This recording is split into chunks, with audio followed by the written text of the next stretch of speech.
Ang pagbisita sa isang art gallery ay parang paglalakbay sa kakaibang mundo na puno ng kahulugan at ekspresyon. At kaugnay niyan, kamakailan nga lang ay opisyal na binuksan sa publiko ang Ed Lantin's Solo Art Exhibit o tinatawag rin bilang Interior Series na matatagpuan sa Mandaluyong.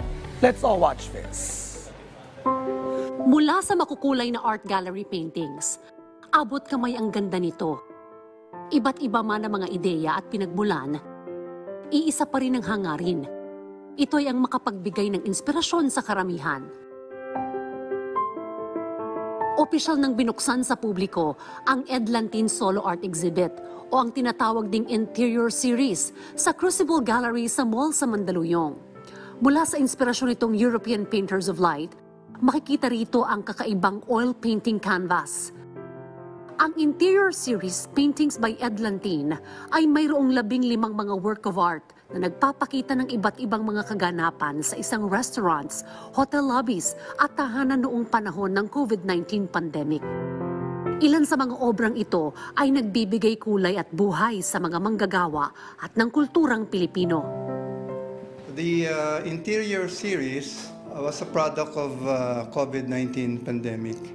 Since during that time we don't have any movement, we're restricted to a small space, Actually, when you think about it, para nasa isang kahon tayo, hindi tayo makalabas yan.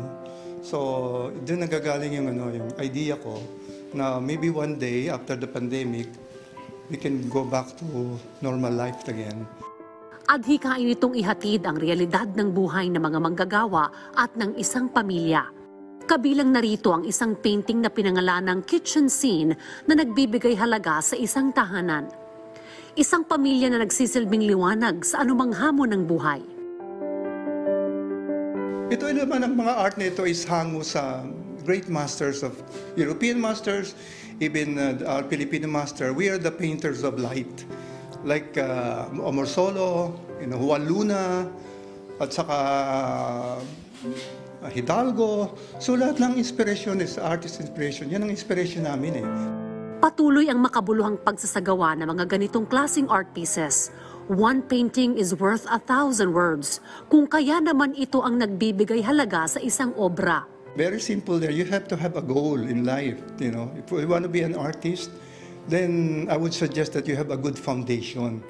Kasi ang foundation na magdadala sa iyo in the future. Ang painting naman is not a sprint, it's a journey. So along the way, you improve your work and taste. So madidevelop yung art mo. Bawat isa ay may kakayahan na maging malikhain at bumuo ng bagay sa malikhaing pamamaraan.